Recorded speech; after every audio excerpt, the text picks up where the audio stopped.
Welcome to pin point friends once again. आज मैं फिर से एक बार आप लोगों के सामने बैंक निफ्टी का एनालिसिस लेके आया हूं। आने वाला हफ्ता में बैंक निफ्टी में क्या हो सकता, क्या क्या पॉजिटिव और क्या क्या नेगेटिव पॉइंट्स देखने को मिल रहा है, इसी के चर्चा के ऊपर आऊंगा। पर इससे पहले आप लोगों को मेरा यही रिक्वेस्ट है, आप लोग वीडियो को लाइक कीजिए, शेयर कीजिए और चैनल को जरूर सब्सक्राइब कीजिए। फ्रेंड्स, पिछले हफ्ता बैंक निफ्टी में एक मतलब ऊपर की तरफ ही रुझान था। बहुत ज्यादा कुछ ऊपर का मूवमेंट नहीं हुआ, पर फिर भी रुझान ऊपर की तरफ था और निफ्टी को आउट परफॉर्म भी बैंक निफ्टी किया है पिछले हफ्ता। बहुत बहुत बहुत दिन बाद ऐसा देखने को मिला कि बैंक निफ्टी का परफॉर्मेंस निफ्टी से थोड़ा बहुत बेहतर है। जहाँ तक टेक्निकल का सवाल है फ्रेंड्स, यहाँ पे आप लोग देख सकते हो मैंने एक डाउन चैनल ड्रॉ किया है। प्राइस उस डाउन चैनल को काटा है, काट के मतलब नीचे से तेजी से ऊपर आया, डाउन चैनल के ऊपरी हिस्से में आया, फिर उसको काटा और फिर अभी सांसें ले रहा है, रेस्ट ले रहा है। बिल्कुल भी इसका ऐसा कोई भी इरादा नहीं है कि ये बहुत ज्यादा नीचे जाएगा, ऐसा प्राइस दिखा नहीं रहा है। प्राइस जो दिखा रहा है एक टफ क्रूशियल रेजिस्टेंस जोन के आसपास आया है और वहां पे मतलब कंसोलिडेट कर रहा है।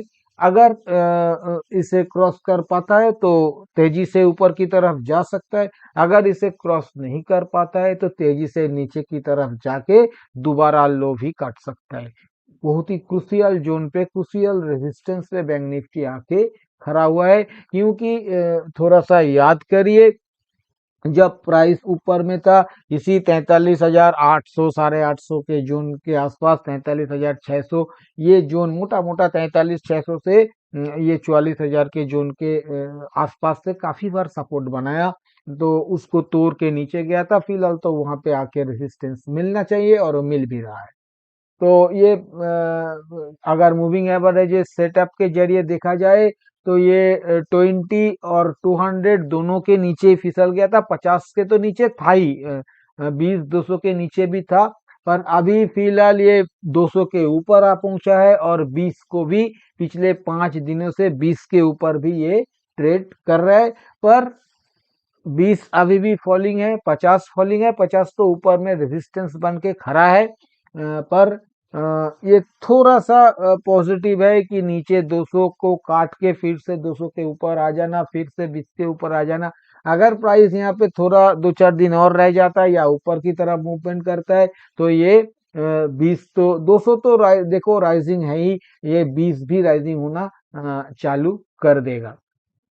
जहां तक रिट्रेसमेंट थ्योरी के जरिए अगर देखा जाए तो ये जो लास्ट डाउन स्विंग देखने को मिला था, ऊपर में करीब मान लीजिए ये 44,710 से और नीचे 42,100 तक ये जो डाउन स्विंग देखने को मिला, इसका 61.8% आता है 43,715 के आसपास। जिसका जिक्र मैं अभी अभी कर रहा था, निफ्टी अपना लास्ट डाउन स्विंग का 61.8 पे आके रुक गया है, क्रॉस नहीं कर पा रहा है, उसी को टफ बना है। वहां पे बैंक निफ्टी क्या किया, बैंक निफ्टी उस लेवल को 4 दिन पहले मतलब ट्यूसडे के दिन ही उसे तोड़ दिया, उसके ऊपर क्लोज कर दिया। उसके बाद बुधवार और गुरुवार उसके नीचे क्लोज किया, आज आके फिर से उसके ऊपर क्लोज कर दिया, मतलब उस लेवल को नेगोशिएट कर रहा है अच्छा खासा।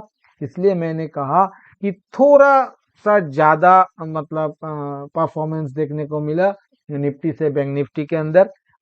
थोड़ा बहुत आउट परफॉर्म ये जरूर किया है।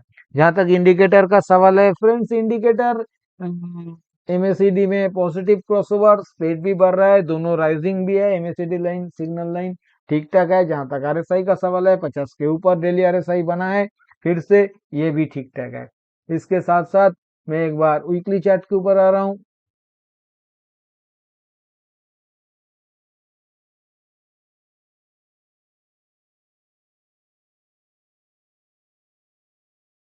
फ्रेंड्स, यहाँ पे अगर वीकली चार्ट का जिक्र किया जाए तो यहाँ पे जो देखने को मिल रहा है, देखिए लॉन्ग टर्म ट्रेंड लाइन का सपोर्ट बनाया गया था, ये तो 2 हफ्ता पहले ही मैंने बताया।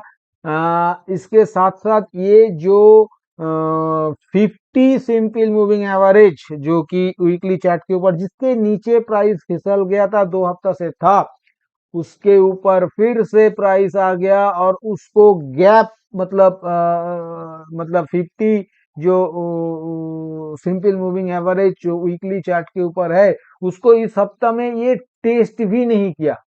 इस बात को थोड़ा सा देखिए, ये हफ्ता में उसे टेस्ट भी नहीं किया, इसके ऊपर पूरा कैंडल बना डाला, तो ये एक पॉजिटिव है। पर अभी ऊपर में 20 सिंपल मूविंग एवरेज रेजिस्टेंस बन के खड़ा है, जो कि 44,525 के आसपास है।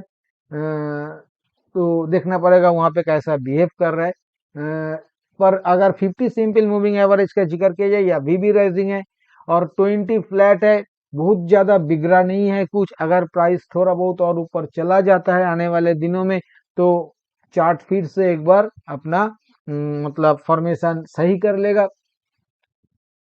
सबसे बड़ा बात निफ्टी का वीडियो में भी मैंने बताया, ये जो लास्ट लाल वाला कैंडल है, वहां पे मैंने बताया था कि निफ्टी उसे उसको मतलब 85% मतलब कवर कर लिया। बैंक निफ्टी 100% कवर कर लिया उस लाल वाला रेड कैंडल को, उसे 100% कवर कर लिया।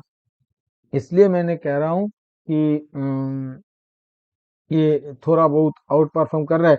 देखिए, कहानी में ट्विस्ट क्या है, मैं थोड़ा बहुत दो एक एग्जांपल बता रहा हूँ। जब पिछले साल जब अगर आप देखोगे तो 2022 जून मंथ में जब निफ्टी 15,200 के आसपास लो लगा रहा था, वहां पे लास्ट जब निफ्टी लो लगा रहा था, वहां पे बैंक निफ्टी आउट परफॉर्मेंस दिखाया था, लो नहीं लगाया था और वहां से प्राइस रिकवर कर गया। अगर आप इसी साल मार्च महीना में चला जाओगे तो वहां पे भी आपको जाके देखने को मिलेगा, जब निफ्टी 16,800 का लो लगा रहा था, वहां पे अंतिम चरणों में बैंक निफ्टी में भी आउट परफॉर्मेंस देखने को मिल रहा था। बैंक निफ्टी लो नहीं लगाया था और वहां से भी अच्छा खासा रिकवरी हुआ। इसके बाद जब टॉप के आसपास आप चला जाओगे, सितंबर ये 2023 में, वहां पे क्या हुआ, वहां पे निफ्टी टॉप लगा रहा था पर बैंक निफ्टी नया टॉप नहीं लगाया, जुलाई वाला टॉप को ही इंटैक्ट रखा, डबल टॉप बनाया, 50 पॉइंट नीचे टॉप बनाया, अंडर परफॉर्मेंस दिखाया और प्राइस नीचे गिर गया। अभी फिर से एक बार बैंक निफ्टी आउट परफॉर्मेंस दिखाने का कोशिश कर रहा है, थोड़ा बहुत, बहुत ज्यादा नहीं कहूंगा, थोड़ा बहुत। तो देखना पड़ेगा आने वाले दिनों में ये निफ्टी को ऊपर लेके जा सकता है या नहीं जा सकता है। जो भी है, जहाँ तक इंडिकेटर का सवाल है, इंडिकेटर बहुत ज्यादा कुछ पॉजिटिव नहीं है। एमएससीडी में डेथ क्रॉस ओवर बना हुआ है, स्प्रेड भी है, आरएसआई अभी भी 50 के नीचे, पर बिल्कुल 50 के लाइन के ऊपर ही है, मतलब 49.85, बहुत ज्यादा नीचे नहीं है, ठीक ठाक है, बहुत ज्यादा पॉजिटिव भी नहीं है। इसके साथ साथ फ्रेंड्स, मैं एक बार वीकली एक बार ऑप्शन चेन के ऊपर आ रहा हूँ। फ्रेंड्स, ये मैंने आने वाला हफ्ता जो 15 नवंबर वाला सीरीज का ऑप्शन चेन ओपन किया है, यहाँ पे क्लोज आया है 43,800 के आसपास। 43,800 कॉल साइड में देखा जाए, 28,000 वाई एडिशन, 43,800 पुट साइड में करीब 38,000 वाई एडिशन, 43,900 कॉल साइड में करीब 22,000 वाई एडिशन, 44,000 कॉल साइड में करीब 36,000 वाई एडिशन, 43,700 पुट साइड में करीब 9,500 वाई एडिशन, 43,600 पुट साइड में करीब 39,000 वाई एडिशन, 43,500 पुट साइड में करीब 25,000 वाई एडिशन। अगर इन द मनी कॉल देखा जाए तो 43,700 में अनवाइंडिंग, 43,500 में अनवाइंडिंग, पर 43,600 में 17,000 करीब वाई एडिशन है। समझ में थोड़ा नहीं आ रहा है कि ये बाइंग है या सेलिंग है, जो भी है। जहां तक पुट साइड में दिखा जाए इन द मनी, तो 43,900 पुट साइड में 7,000 वाई एडिशन है, 44,000 में तो 700 से ज्यादा नहीं। तो ऑप्शन चेन फ्रेंड्स न्यूट्रल है, ये मतलब कोई क्लियर डायरेक्शन नहीं दे रहा है। हो सकता है थोड़ा बहुत 2-4 दिन और भी ये मतलब एक नैरो रेंज के अंदर बिता दे। और अगर ऐसा भी हो सकता है ग्लोबल मार्केट से कोई मतलब क्यू आ जाता है तो उसके चलते प्राइस किसी भी सारा तरफ ब्रेकआउट और ब्रेकडाउन भी कर सकता है। मैंने निफ्टी के वीडियो में भी बताया, यहाँ पे भी मैं दोबारा बता रहा हूँ, दोनों केसेस में निफ्टी हो चाहे बैंक निफ्टी हो, प्राइस बहुत ही क्रूसियल जोन पे खड़ा है। यहाँ से कुछ भी हो सकता है, 50-50 मतलब 49-51 भी नहीं, 50-50 का चांसेस है। ऊपर भी भाग सकता है, नीचे भी भाग सकता है। अगर रेजिस्टेंस खा लिया तो नीचे जाएगा, अगर क्रॉस कर लिया तो ऊपर जाएगा। पर नीचे जल्दी जा सकता है, ऊपर थोड़ा टाइम लेके जा सकता है। और दोनों तरफ मूवमेंट अच्छा खासा हो सकता है, इस बात को ध्यान में रखना पड़ेगा। फ्रेंड्स, अभी मैं आऊंगा कंक्लूजन के ऊपर। कंक्लूजन के ऊपर आने से पहले मैं आने वाला हफ्ता के लिए सपोर्ट और रेजिस्टेंस का जिक्र करूंगा। आने वाला हफ्ता के लिए नीचे जो पहला सपोर्ट देखने को मिलेगा वो 43,500, दूसरा सपोर्ट 43,200 और तीसरा सपोर्ट 42,800। ऊपर में पहला रेजिस्टेंस 44,200, दूसरा रेजिस्टेंस 44,500 और तीसरा रेजिस्टेंस 44,900। जहां तक स्ट्रेटेजी का सवाल है, बाय ऑन डिप्स का स्ट्रेटेजी रखा जा सकता है किसी भी सपोर्ट लेवल के नजदीक 75-80 या 100 पॉइंट के स्टॉप लॉस के साथ। 150 से लेकर 200 पॉइंट के टारगेट के लिए बाय ऑन डिप्स किया जा सकता है। किसी भी रेजिस्टेंस काटने के बाद बिल्कुल 75-80 पॉइंट के स्टॉप लॉस के साथ 150 से लेकर 200 पॉइंट के टारगेट के लिए ब्रेकआउट बाई भी लिया जा सकता है। जहां तक सेल ऑन राइस का सवाल है, सेल ऑन राइस मेरे ख्याल से किया जा सकता है, पर स्टॉप लॉस बहुत छोटा लेना पड़ेगा। 45-50 पॉइंट का स्टॉप लॉस के साथ 90 से लेके 100 पॉइंट या 150 पॉइंट के टारगेट के लिए सेल ऑन राइस किसी भी रेजिस्टेंस लेवल के नजदीक किया जा सकता है। पर मामला रिस्की होगा। अगर ये ऊपर भागना चालू किया तो स्टॉप लॉस ट्रिगर होने का चांसेस बहुत हाई रहेगा। रिस्की एंड स्मार्ट प्लेयर ही इसे अटेम्प्ट कीजिएगा, क्योंकि बहुत जल्द स्टॉप लॉस ट्रिगर करना पड़ सकता है। इस बात को ध्यान में रखते हुए ये ट्रेड लेना चाहिए। जहां तक ब्रेकडाउन सेल का सवाल है, फ्रेंड्स, मेरे ख्याल से बैंक निफ्टी जब तक 41,800 के नीचे लगातार दो क्लोजिंग करके ब्रेकडाउन नहीं दिखाता है, तब तक बैंक निफ्टी में ब्रेकडाउन सेल को अवॉइड करना सही है, ऐसा मेरा मानना है। फ्रेंड्स, मैंने इस वीडियो में आप लोगों के साथ जो भी चर्चा किया ये सभी मेरा खुद के एनालिसिस के ऊपर लिया हुआ मेरा पर्सनल व्यू है।